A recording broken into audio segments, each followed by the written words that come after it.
afternoon, good morning. Still morning here. It feels like it's been a long morning already.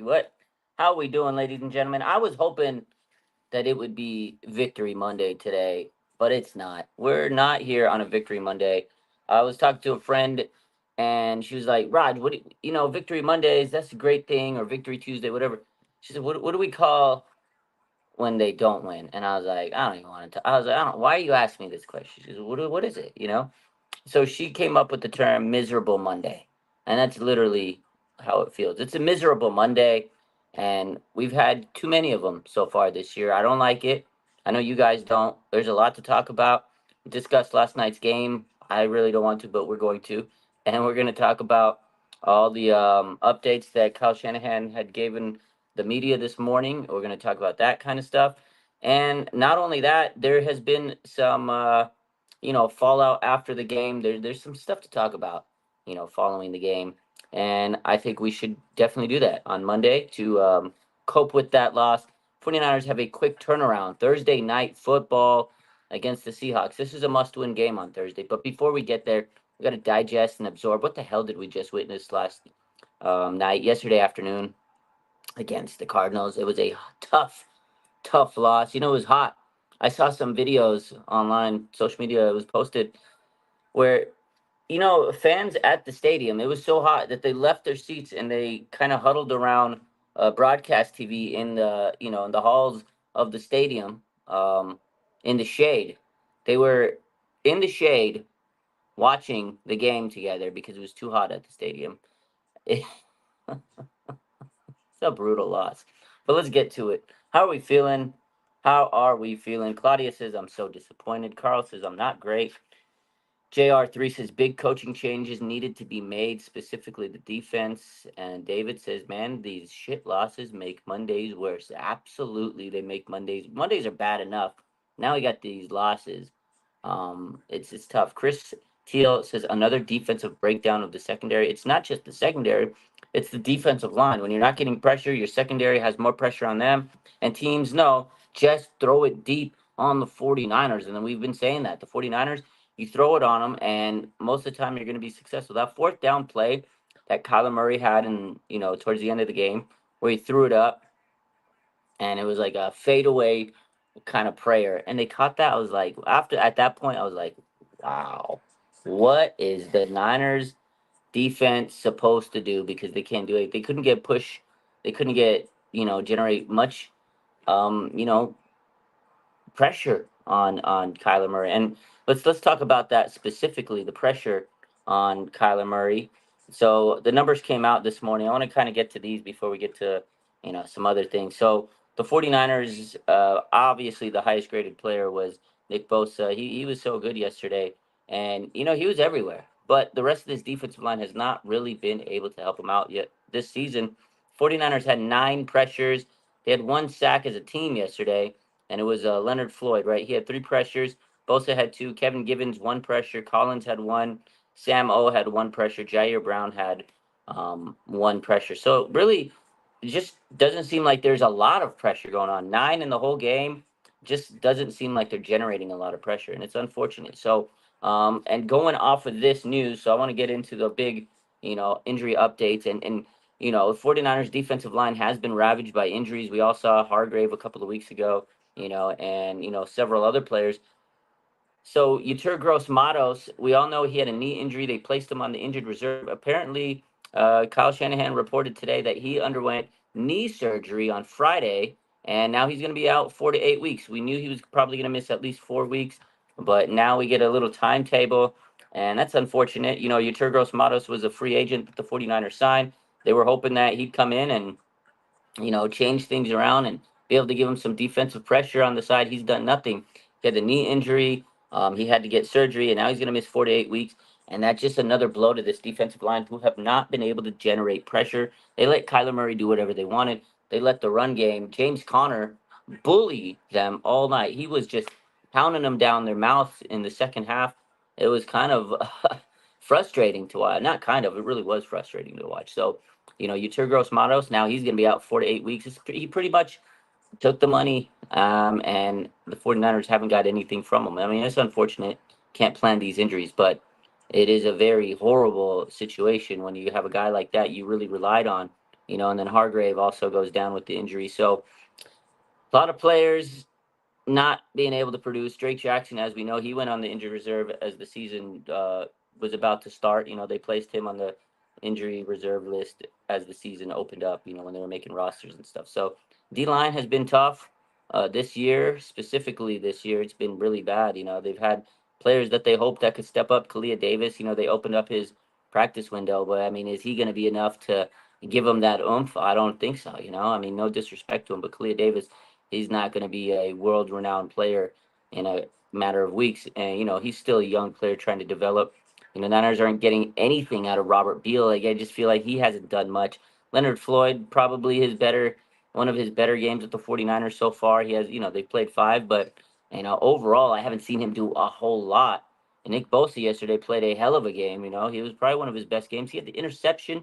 Nick Bosa getting an interception and the 49ers losing it was crazy to me. After that interception, I was like, there's no way. There's no way. Niners have this game locked in. They're feeling it. Oh my God. It felt like that Carolina game a couple years when Nick Bosa got that interception. I was like, oh, the vibes are just insane. But sure enough, the 49ers found a way to lose this game. They let the Arizona Cardinals hang around. They couldn't close it out. And that's what's happening. And players spoke on it yesterday. Turnovers, not scoring in the second half and just letting a team hang around. Eventually, your defense is going to tire out.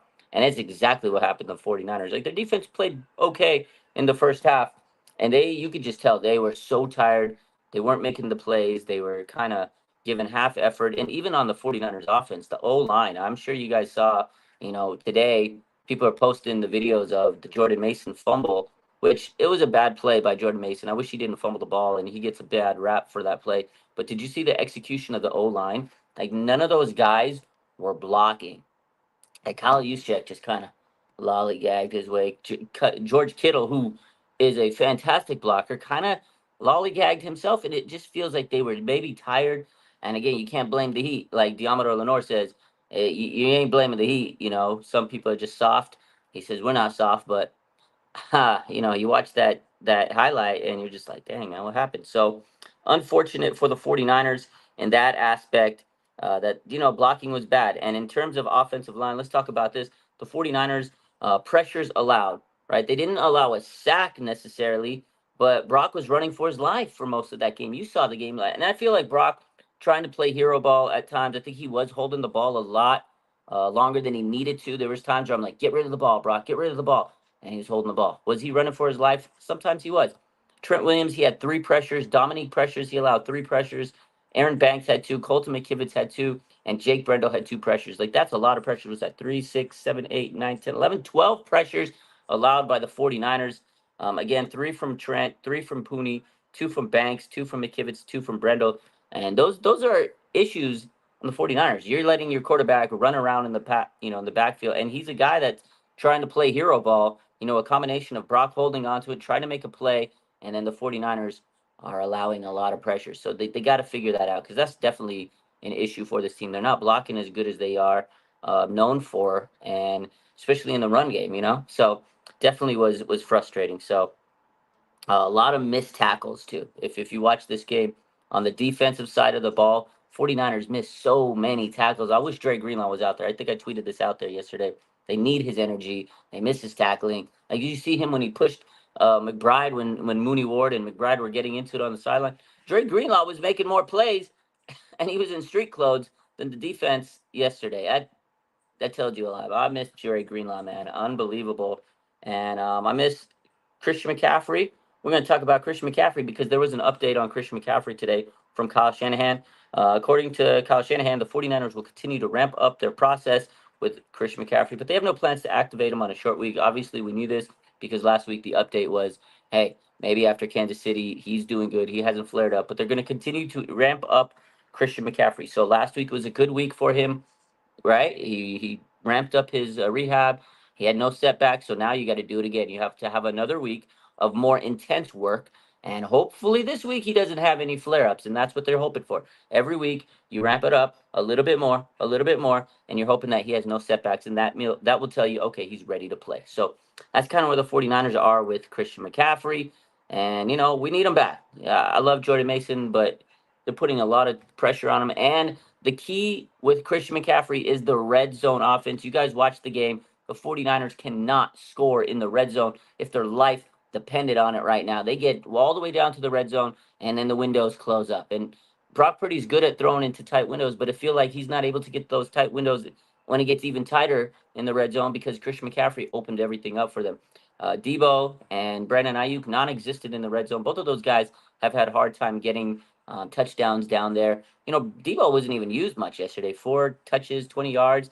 It's like they forgot about him. And Brandon Ayuk's never been a red zone guy. He's never been like a big touchdown guy in the red zone. So I wasn't going to count on him. But George Kittle, he's been the red zone man for the 49ers. And they tried it. They tried that fadeaway shot again. And you can only do that so many times. Like at some time, it's going to catch up with you. You can't have that as your only play in the bag. And I feel like the 49ers are getting vanilla. They're getting repetitious, especially in the red zone. They just don't know what to do without Christian McCaffrey in there. Like he is their bread and butter in that red zone. Mason, they're getting away from him in the red zone. It's like, okay, we get to the red zone. We're not going to give it to Mason anymore, which is kind of peculiar because I feel like that's what they should be doing. And then the one time they did give it to him in the red zone, the fumble, and now it's probably going to tell Kyle, okay, don't go to Mason in the red zone. So it's this weird situation. And I don't know why Juwan Jennings wasn't targeted anymore yesterday than he was. Play action was working good, and then they went away from it. So play calling has been very bizarre in the red zone area specifically. So we need Chris McCaffrey. And again, they are ramping him up. It's a good sign. I pray that Chris McCaffrey comes back and he's healthy and he has no setbacks when he does come back. So that's it. We got Yetur Gross-Matos, like we said, knee surgery on Friday. He'll miss 4 to 8 weeks. The second update we're talking about was Christian McCaffrey. They're ramping him up. Obviously, not going to activate him this week, but it's a good sign, and hopefully he has no setbacks. There were some injury updates, according to Kyle Shanahan. Demetrius Flanagan-Fowles will be out this week. He has a calf injury. Chris Conley, he's got an oblique injury. He's day-to-day. Jacob Cowing, he's got a shoulder injury. He's day-to-day. And Talanoa Hufanga, who hurt his wrist yesterday, there's no update on his availability at the moment. So we'll see. We'll see what happens with Talanoa Hufanga, but there's no update. Again, Cowing and Conley, they missed yesterday's game due to their injuries. Ronnie Bell was active. They had to call up Trent Taylor. And again, Demetrius Flanagan-Fowles, this linebacker department is taking a hit. No Dre Greenlaw. Hopefully he comes back soon. Demetrius Flanagan-Fowles now is hurt. D Winters, he's been battling some injuries here and there. He was back yesterday. He showed some toughness, but they didn't give him a lot of burn. They got Devondre Campbell out there playing, and he's getting cooked out of his mind. So I don't know what to tell you. 49ers need Dre Greenlaw because Devondre Campbell is just not it. He's not that guy. We saw so many missed tackles from him. We want to talk about missed tackles. Missed tackles from Devondre Campbell. He can't even run to the spot. He's getting cooked. Every time they throw it up against Devondre Campbell, it's a completed pass. So linebackers have been an issue this year, which is crazy because the linebackers are usually the strength of the 49ers, right? Not blaming Fred Warner. He's fantastic. He's playing great, but he can't do everything. Fred Warner is having to play every linebacker position because everybody else is not as good right now. And it's kind of unfortunate for Fred. He's expending so much energy. Feel bad for the guy. Normally we have like Aziz Al-Shahir, Dre Greenlaw, Fred Warner, Navarro Bowman and Patrick Willis and so many Takeo Spikes. You remember how many great linebackers, Julian Peterson, 49ers are known, Chris Borland, the 49ers, Derek Brooks, so many good players. Ahmad Brooks, not Derek Brooks. So many good linebackers through the years. And the 49ers right now are in a weird spot where their linebackers just not good. And Fred Warner is having to do everything. So I'm a little upset about that, as you can tell. And cornerbacks are not playing great. Outside of Diamond Lenore, the secondary is not playing good. Safeties are getting just cooked because they're not free safe. They're not coverage safeties. You got Jair Brown, who's a box safety. He can't cover. Malik Mustafa.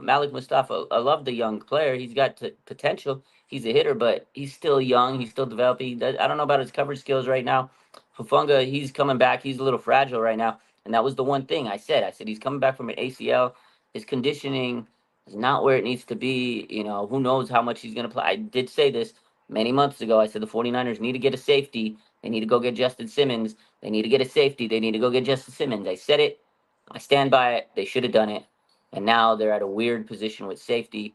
because teams just throw deep because there's no safety valve to come and plug those, those throws. It's tough. It's unfortunate. And when you're not getting pressure up front, you're not getting pressure from the defensive line. Quarterback's gonna have time and he's gonna throw deep. So, yeah, safety's not playing good. The 4th and 5 pass, AJ. Yeah, I told you that play made me sick. My stomach was like, oh my god. It was just Kyler drops back. He's like, fuck it. Marvin Harrison's open somewhere. Bloop. Oh my god, I couldn't believe it. And you know what else I couldn't believe? Jake Moody had to make a tackle because this defensive player, the special teamers on the return, couldn't make a tackle. And Jake Moody rolled his ankle, and now he has a high ankle sprain. And Kyle Shanahan confirmed that today there's 4 players. They're coming out for a tryout for the kicker spot because Jake Moody has the high ankle sprain. So Jake Moody, high ankle sprain, that really was a huge blow to this team because instead of getting to like the 30-yard line to kick a field goal, maybe 49ers had to drive a little further, maybe the 25-yard line to make sure you're in Wishnowski's range. Because Mitch Wishnowski, credit to him, he did make a field goal. I mean, he's a punter. He doesn't have that, field goal kicker range mentality, and then Kyle Juszczyk's our third emergency kicker after that. So, you're not going to be belting 50-yard kicks. And as much crap as Moody gets, he can nail 50-yard field goals if he's accurate. He can nail those longer kicks. He was out. So now the 49ers are looking, they're going to be scrapping for a kicker for a couple of weeks. Who knows how long Jake Moody's going to be out. It's a high ankle sprain on his kicking foot. That's not fun. That's not good. You need your foot to kick, and now your kicker is going to be hurt on his actual kicking leg. So it's not good. You're going to have to go get some geek off the street. I know a lot of people want Robbie Gould. Robbie Gould would be great, but he's retired, and I don't think he's going to be coming back anytime soon. I think he's coaching high school football somewhere, enjoying his life with his family. So whoever is available, I don't know who's available as kicker right now. I don't stay up to date with kickers. Whoever is, they need to get the best one because I'm not sitting here to watch this team lose to missed field goals, and I'll be sick just like you guys. But again, Jake Moody, high ankle sprain. They're trying out 4 kickers today. 4. Julius says, how good was Campbell actually during his all-pro season? I don't think he was that good. He had one good season with Green Bay, got paid, and they got rid of him. I can tell you everything you need to know right there. He just fell off. He probably put everything he needed to do into that all-pro season so he can get paid. I said, Devondre Campbell, I don't even want to talk about that guy anymore. But yeah, Jake Moody, man, it's rough. AJ says, I got an honest question. Do you believe, your honest opinion, the Niners have any possible potential chance to make the playoff? They do. They do, AJ. And I'm not saying that because I'm a Niner homer, I'm a Niner mark. I mean, obviously, I'm a big Niner homer. But they've started slow in the past many times. This team is actually very good. They've been through the same issues many times before. They have the same coaching staff, generally, head coach Kyle Shanahan. Things have changed throughout the years a little bit here and there. Same GM. If they need to make a move, I'm sure they'll make a move. These guys know what it takes. One thing that is a little different, there was a report out there from Michael Silver today, and he says players are saying it's a little weird. I think Mooney Ward said it's a weird vibe. Shouldn't be losing these games. So, yeah, it's a little concern early on. I know Trent Williams says, yeah, we're a little panicky, but, or he says we are concerned, but it's no use to panic. I think this team knows what it takes, but at the same time, there's a mental toll. These guys have been to big games, NFC championships, Super Bowls, year after year. It takes a toll on your body. It takes a toll on your mind, but they know what it takes. They've gotten there. I'm pretty sure they'll make the playoffs. Like, it's not looking good right now, but the 49ers have gotten into a position where they were 3-5. It looked like they were down and out, and they go on a massive run. Like, they can still do it. I know they can. They've done it many times, and until they don't do it, I can't believe anything else. Like, at the end of the day, I understand a lot of fans are stressed out and they're frustrated, and as you should be, absolutely, 100%. This is not a good team right now. We lost to Cardinals, and you were up 23-10. You lose to the Rams. You're pretty much beating them by double digits. Like, both of those games you shouldn't have lost. Meltdowns in the fourth quarter, just poor execution. Turnovers were bad. But despite of all of it, the 49ers still could have won those 2 games. They still could have beat the Vikings too, really. They should have an undefeated record. Honestly should be undefeated. But that's not the case, and you got to win the games. And I still think the 49ers can still win 10 games and make the playoffs. Now, is it going to be easy? Absolutely not. But the 49ers have done this so many times. They've dug themselves out of a hole. It's just when you do that to yourself so many times, at some point, you may get to the point where it's not possible anymore. Like you've dug yourself out of a hole so many times, you know what it takes, but eventually it catches up with you. So is this the year it catches up with them? I hope not. I do think they can make the playoffs, but it's not going to be easy. These injuries are not easy. The meltdowns are not easy. Mentally, this team's got to be frustrated. So they also need a shot in the dark. They need a shot of adrenaline. I thought Ricky Pearsall was going to be that shot of adrenaline, but he's not coming back this week. According to Kyle Shanahan, 49ers will not open Ricky Pearsall's practice window this week, and he will continue to rehab. I mean, it makes sense. You don't want to throw him out there and try to rehab on a short week. He's not going to get proper training. Give him some time. I don't think this is the time to do it. He lost the game. You don't want him to be your, like, adrenaline and everything, right now. They need it. They need a shot, but it's not the time. He got shot in the chest. Give him some time. Let's sit here and think about this rationally. Like, the 49ers, as much as I want Ricky Pearsall to play, I think it's smart. You don't want to open up his window too early and cause any setbacks on him. The man got shot. Mentally, he needs to be ready. Physically, he needs to be ready. Maybe he's ready physically. Maybe he's not ready mentally. Maybe he's ready mentally. Maybe he's not ready physically. Whatever the case is, Kyle said it's close, but they're still going to give him some time. Let him rehab, and maybe the next week, right? He'll be back eventually. But this is a guy I hope comes in and can really give him like just a jolt of energy. You know. So, did I say it wrong? Pearsall. It doesn't really matter. I said it wrong. I'm sorry. AJ says, yesterday after that loss, I blocked all 49ers media commentators. I was so angry, more frustrated. They had the game and they blew it. I'm a hardcore fan. I was disappointed. I think we were all aware, AJ. Like, it definitely was frustrating. You don't want to hear what people got to say. You're frustrated. I get it.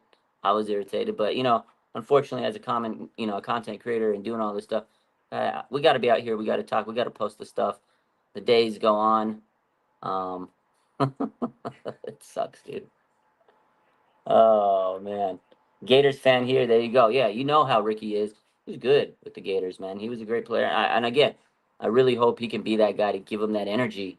But it's still early in the season. But you can't keep saying it's early because at some point that it's early in the season turns into, it's mid-season and then it's towards the end of the season. So right now, you can't have any excuses. It is what it is, and it's frustrating to lose these games. No matter what you say, no matter how positive you want to be, it is frustrating. And I think the 49ers are frustrated right now. You could tell, like the vibes is just it's kind of tough. And I don't blame them. I'm gonna play a couple videos for you guys, and we'll talk about some of this stuff. Let's see if I can add some of these videos on the fly here, and we'll kind of get into these. But yeah, overall, that was a bad loss, man. I don't blame you guys for being upset. A lot of people say, "Oh, you're a fake fan if you're mad or this and that." 100%. If you guys are upset, be upset. You guys pay money for the merchandise, for the tickets to go to the game. You guys have every right to be upset. Now, I mean, it's one thing when you're upset and you get frustrated and you have your emotions, but then if you do like violent stuff and you say nasty things like you call people names like players and stuff like I get it. We're frustrated, but there's a line that you draw. But at the same time, please be upset. Get your emotions out because football is a lot of emotions. Sports is just emotions. That's what it is. It's reality TV at its finest, and we get frustrated when we see the team lose on a daily. Like the games that we lost have been brutal. Like the Niner games, when the Niners lose, they don't just lose. They don't just lose. They do it in the most stupidest way to piss you off. 100%. I know you guys believe that because when the Niners lose, I'm like, how the did we find a way? It's like they find a way to lose. Turnovers, the fumble, the interceptions, Brock holding the ball too much. I mean, you had a special teams touchdown. You block a field goal, you score a touchdown. That never happens. And you lose the game. Clinton says they rip your heart out. They rip your heart out. These are the games that hurt the most, says Jocelyn. Absolutely. JR says Wilkes is somewhere laughing. Watch it. Yeah, Steve Wilkes is probably sitting there, got his drink, and it's I'm laughing at Nick Sorensen.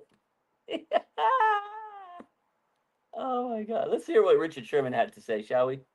My panic meter's at a 10. It's at 11. It's panic mode because these are two unacceptable division losses to the bottom dwellers of your division. This team here just coming off a 28-point drubbing to the Washington Commanders, and you're like, hey, we should be able to look at that tape and find answers and be able to win this game. But you're not. You're not winning this game, and you're the more talented team walking into the stadium each and every time. And you could talk about the injuries. You could talk about the Heat. We can make excuses, but these are the games you got to dominate, and they're not dominating. I mean, out-coached them, outplayed them, out-efforted them, outran them. It's tough. It's tough to watch. It was tough to watch this game, especially in the second half. Brandon Ayuk finally gets to shine, but now we turn the ball over 3 times. You know, it's like you fix one problem, something else breaks, and that seems to be the luck of the draw this season with the San Francisco 49ers. What do you guys think?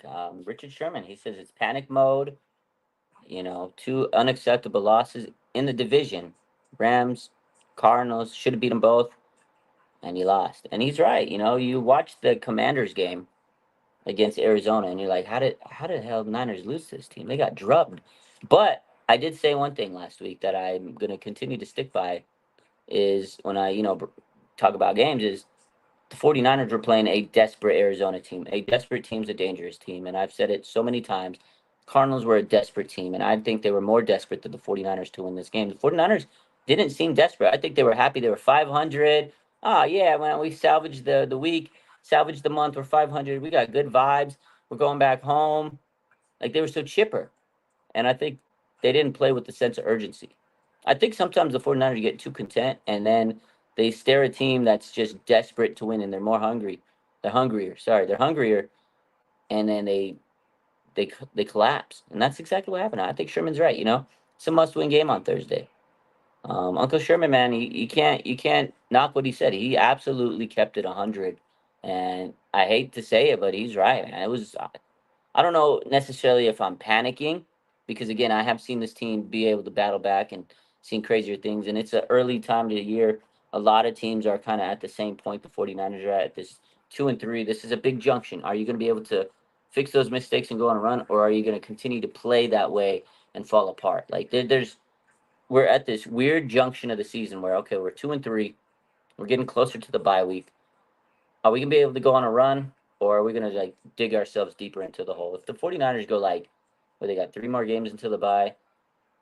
They're what 2-3. If they go 2-6 and they lose these next 3 games, let's say they lose these next 3 games. If they go 2-6, I don't know. There's no coming back from that. There's just no coming back from that. I don't think so. Now, if you can win at least 2 of these games, if you win at least 2 of these games, you need to be, 4-4 going into the bye.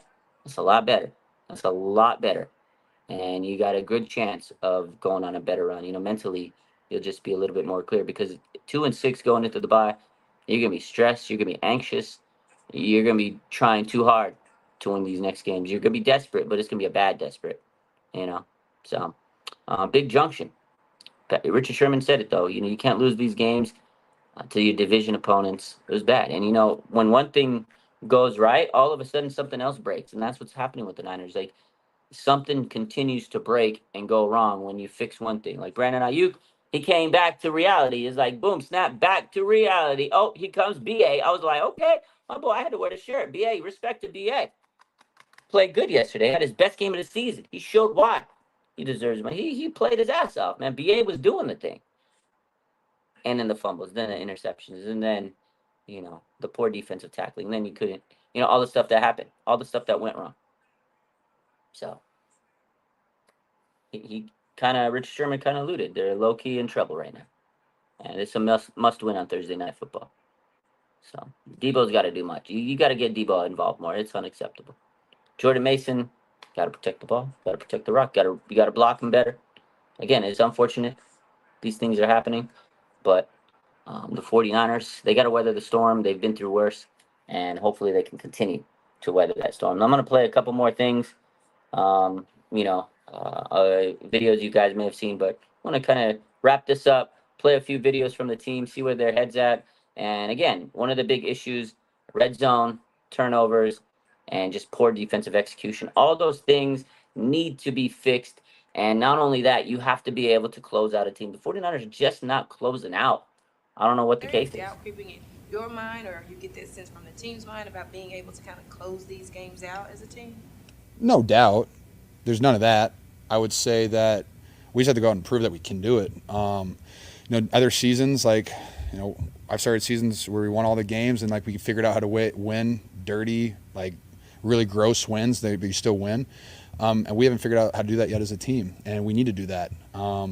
So the only way to get better at doing that stuff is just to go out and do it, and hopefully we have an opportunity on Thursday. Hopefully it's not an ugly win. Hopefully we go up there and we play Niner football. Rob talked about not. The standard here, man, is excellence, and what we've proven in the last couple of years of the standard of what we can play at, like that's what we're trying to get to. But man, every year is different with just the team, the chemistry, and getting guys together. You got new keys, some guys leave, and so I think all throughout this, it's early in the season, and we're still trying to find our true identity as a team, and we're getting there. And it's a couple plays away and a couple drives away from gelling and gluing together. But I'm confident that we'll find it. We just got to get into a rhythm and play complementary team football. Got a Thursday night game coming up, so we'll have another chance at it. This is the second game where you've had a 10-point lead and lost it to both the division rivals. What's the frustration level in that room? What's your frustration level in not being able to finish out these games? Extremely frustrated. I think we had 13 points and 17 in the other. By no means should we be able to give that away. Always will come back to turnovers, in my opinion. There's other things you can do to overcome them.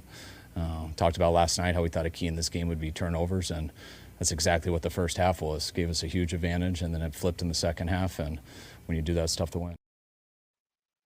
Yeah, I'm concerned because, we want to win football games. We got goals, but there's no need to panic.